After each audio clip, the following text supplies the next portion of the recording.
Se está denunciando que a través de un proyectista, magistrados del Tribunal Superior de Justicia del Distrito Federal presuntamente pidieron 750,000 pesos para modificar sentencias. Vamos a conversar con la abogada Mónica Delgado Sánchez. Licenciada Delgado, buenos días. Buenos días, señor Sarmiento. A ver, cuéntenos de este caso, ¿cuál es la información, cuáles son las pruebas en este caso? Bueno, nosotros contamos con algunos videos que fuimos grabando en las citas que nos proponían los magistrados a través de su proyectista. Nosotros a través de los amparos que metimos para Francisco Javier Méndez Hernández y José Luis Escalona, logramos obtener que se revocaran las sentencias de segunda instancia, por una de ellas por violación en el proceso y la otra porque no se cumplieron con unos lineamientos. En ese inter repusieron la sentencia de Francisco Javier, dando una nueva fecha para que presentáramos agravios en la cuarta sala. Después de haber tenido la audiencia de vista, solicitamos una audiencia con el magistrado Sabino Mario Huitrón, que es el que tenía la ponencia, y a esa audiencia acudieron los dos familiares del sentenciado y dos abogados. En esa plática le pedimos al magistrado que por favor se revisara minuciosamente el expediente, ya que dentro de él no existía una sola prueba que evidenciara que ellos hubieran cometido el homicidio del empresario Jacome Rangel. Entonces el magistrado nos comentó que sí, algo que fue muy inusual fue que el magistrado mandara llamar al proyectista.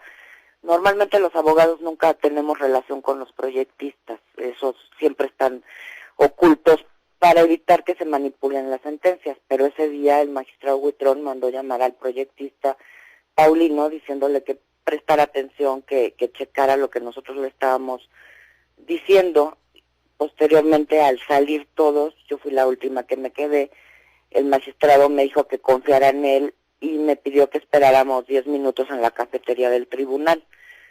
Y fue algo que nos sorprendió, pero sí esperamos, teníamos la curiosidad de saber qué era lo que iba a pasar.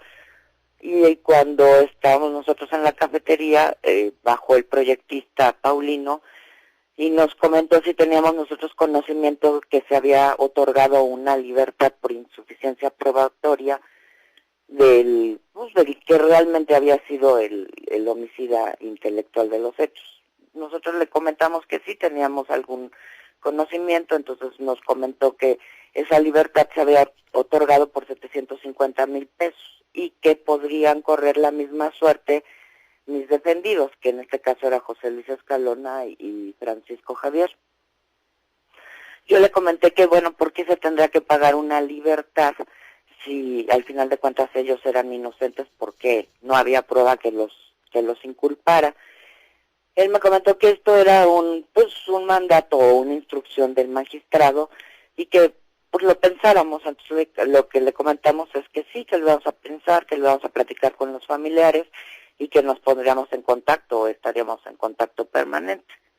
Posteriormente, bueno, al comentarlo nosotros ya como equipo de abogados, pues la verdad nos causó mucha extrañeza y decidimos acudir a las citas, pero grabándolas, para que nosotros pudiéramos tener una evidencia, salieran nuestros detenidos absueltos o se quedaran, esto lo íbamos a sacar a la luz pública.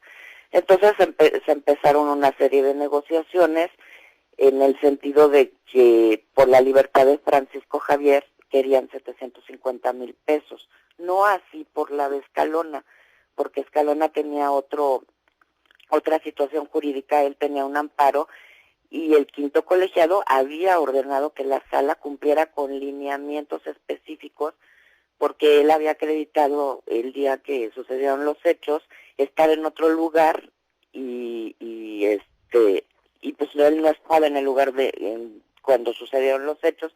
Pues, ¿cómo era que lo ponían como actor material del hecho?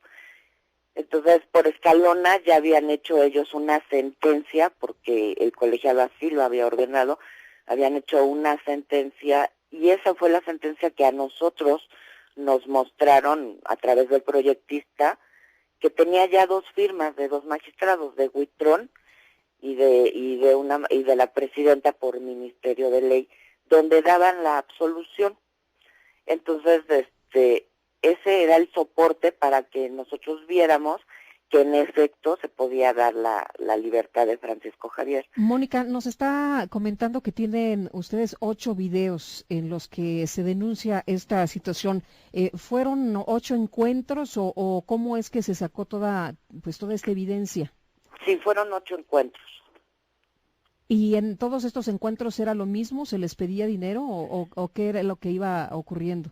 No, en los encuentros, primero el proyectista nos decía que el magistrado Sánchez quería 30,000 pesos por año que le disminuyeran a cada sentenciado. En este caso hablábamos de 27 años, daba una cantidad de 800,000 pesos. Entonces ellos querían 750,000 pesos por sentenciado. En otro de los videos aparece cuando nos están mostrando la sentencia absolutoria de José Luis Escalona y nos señalan que ahí están las firmas del magistrado Huitrón y de la magistrada presidenta por Ministerio de Ley. Todavía nosotros le preguntamos que pues nosotros no conocemos las firmas de los magistrados, ¿no? Que cómo sabemos que realmente son esas firmas, y él nos dice que claro, que porque él las hizo, que el proyectista hizo la sentencia y no tendría por qué mentirnos, ¿no? Esos fueron las pláticas, que el magistrado Sánchez era el que movía económicamente la sala y que la firma del magistrado Sánchez tenía el precio de 750,000 pesos. Entonces, y es, lo que se fue corroborando porque, pues lógico, a la sentencia le faltó la firma del magistrado Sánchez. Lo curioso en este caso es que la sentencia era una sentencia colegiada que debería prevalecer la mayoría de votos o la mayoría de razón por ser delito grave y porque así viene estipulado en la ley orgánica. Sin embargo, prevaleció el criterio del magistrado Sánchez y se revocó esa sentencia. Pero se revoca porque no se dio el dinero de Francisco Javier Méndez Hernández. Mónica, ¿han presentado una denuncia o han, pues, de alguna forma tomado alguna medida legal, por ejemplo, quizás con la judicatura? Con la judicatura no lo hemos hecho. Hicimos una carta al presidente del Tribunal Superior de Justicia que todavía no tenemos ninguna respuesta. Tenemos ya la queja ya está interpuesta ante la Comisión de Derechos Humanos y averiguación previa no lo hemos hecho. Lo que nos extraña mucho, señor Sarmiento, es que hubo varios publicaciones que hicieron los magistrados en el periódico Reforma y Metro los días 22, 23 y 24 de agosto, diciendo que el proyectista estaba prófugo. El proyectista no está prófugo. Nosotros pusimos del conocimiento a la sala lo que estaba pasando el día 13 de agosto a través de una promoción. Hicimos llegar los videos. Yo tuve una plática con el magistrado el día 16 de agosto, con el magistrado Huitrón, en donde intimidándome, diciéndome que me estaba grabando, que yo había cometido un delito muy grave. Pienso yo que no tan grave como el haber vendido una libertad.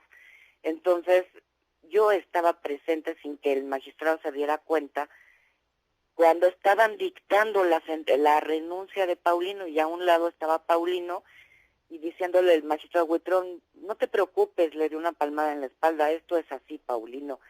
Entonces, no está prófugo porque ellos mismos permitieron que se fuera. Si hubiera sido el proyectista quien hubiera negociado, quien hubiera hecho o vendido la libertad como ellos lo quieren hacer aparentar, porque el proyectista no tiene ninguna función más que hacer un proyecto de sentencia. Él no firma, él no puede dar una absolución si eso no va con unas firmas.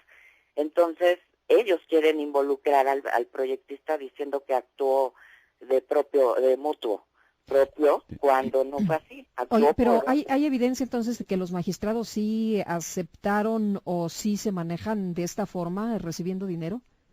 Sí hay evidencia. El homicida intelectual está libre.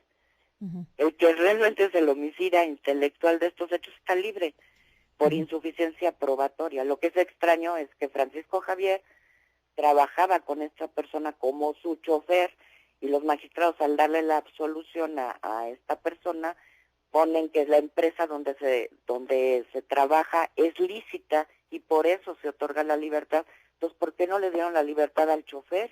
Ujú.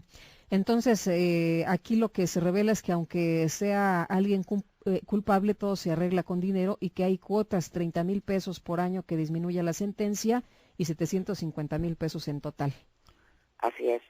Y si hay evidencia del magistrado Sánchez Sandoval, tiene en su trayectoria judicial, tiene diversas averiguaciones, está acusado por extorsión, por cohecho, intimidación, tiene una trayectoria bastante obscura como para ser magistrado de una sala, y hay pruebas contundentes de esto. Y justo es la firma que faltó en la sentencia, la del magistrado Sánchez Sandoval. Mónica Delgado, gracias por darnos a conocer esta información que también conocen ya en nuestro público. Gracias. Gracias. Bueno, pues ahí está. Y yo creo que el Tribunal Superior del Distrito Federal tendrá que revisar el caso, por supuesto. Y aclarar estas acusaciones, porque es realmente supuesto. muy grave, ¿no? Porque entonces, imagínate cómo se maneja la justicia en el país. Mucho se ha mencionado que están en la cárcel los pobres, los fregados, y que quien tiene dinero, pues así tan sencillo como dar dinero.